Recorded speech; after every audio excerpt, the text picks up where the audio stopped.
Imagine finding a fully furnished luxury apartment on the 13th floor in Greater Noida for just 11,000 rupees a month. That is a fraction of the market rate. The catch is the location. The society is isolated, surrounded by skeletal concrete frames and active construction zones. 3 friends, Archit, Raman, and Alok, take the deal immediately. They sign the lease, thrilled to have secured televisions, refrigerators, and fresh bedsheets on a bachelor's budget. They have no idea what they are actually moving into. The cracks appear a few months in. During a late-night alcohol run on an empty service road, Archit is driving his motorcycle when he suddenly swerves. He claims he saw a spectral woman standing dead center in their path. The bike slams violently into a tree. Archit shatters his collarbone in the crash. It is the first time the entity leaves a physical mark.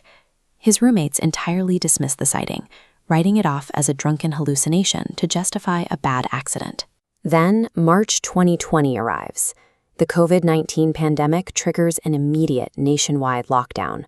With millions of people rushing to find safety, the 3 men realize they cannot travel home.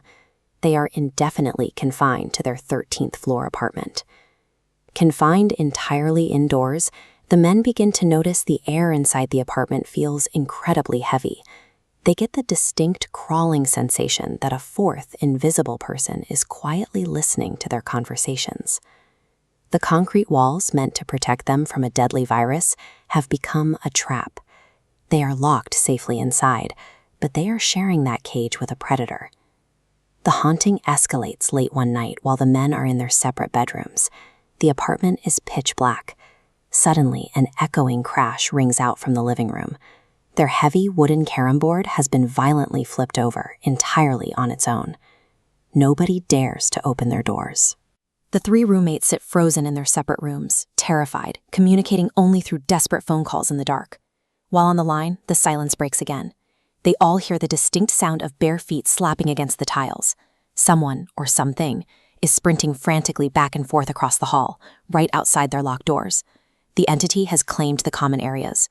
The men are now completely isolated, forced to retreat and rely on their individual bedrooms as their final fragile line of defense. That defense fails quickly. A few minutes later, Raman tries to sleep but is jolted awake by a sharp, rhythmic tapping. Someone is knocking directly on the glass of his bedroom balcony. Raman lives on the 13th floor. It is the top floor of a tower with a sheer vertical drop. There is absolutely no physical way for a human being to be standing outside that glass. He jumps out of bed and sprints for the hallway door. Before his hand can even touch the knob, an invisible, crushing mass slams into his chest. He is thrown backward through the air and pinned violently to his mattress. The entity is now actively isolating the roommates and physically assaulting them when they are most vulnerable. The attacks quickly move from intimidation to sabotage.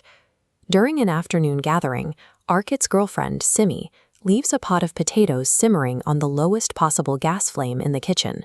She joins the rest of the group in Archit's bedroom. Without warning, the heavy wooden door to the bedroom slams shut and locks from the outside. Moments later, thick, toxic black smoke starts pouring into the room through the tiny gap under the door. Alok, who is in a different room, hears them pounding on the wood and frees them. They rush into the kitchen to find a horrifying scene. The gas knob has been twisted to maximum heat. The potatoes are reduced to black ash, and a cleaning rag next to the stove is actively on fire. The entity is turning the apartment's own utilities against them. It is actively trying to burn them alive. The haunting reaches its breaking point when the entity bypasses the physical world and directly targets Archid's mind. He falls asleep in his bed and slips into a hyper-realistic, violently glitchy nightmare. In the dream, he and Simi are caught in a screaming match. Archit loses complete control, picks up a heavy stone, and brutally smashes her face in until she stops moving. Covered in blood and consumed by the horrific act, the dream version of Archit walks into his bedroom, ties a rope to the ceiling fan, and hangs himself. Archit wakes up screaming. He checks on Simi, finding her unharmed, but the tactile memory of the violence feels entirely real. Terrified by what the apartment is making him see, the group breaks their lease and flees. The haunting had peaked as a psychic infection.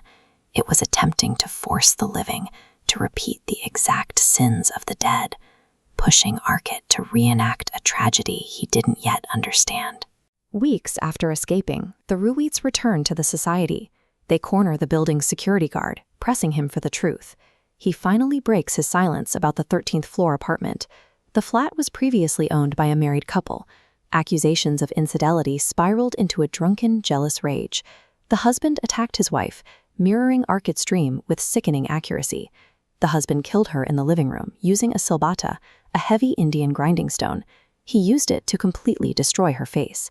Realizing what he had done, the husband walked into and asked her bedroom. He hung himself from the exact same ceiling fan that Aakhir slept under every single night.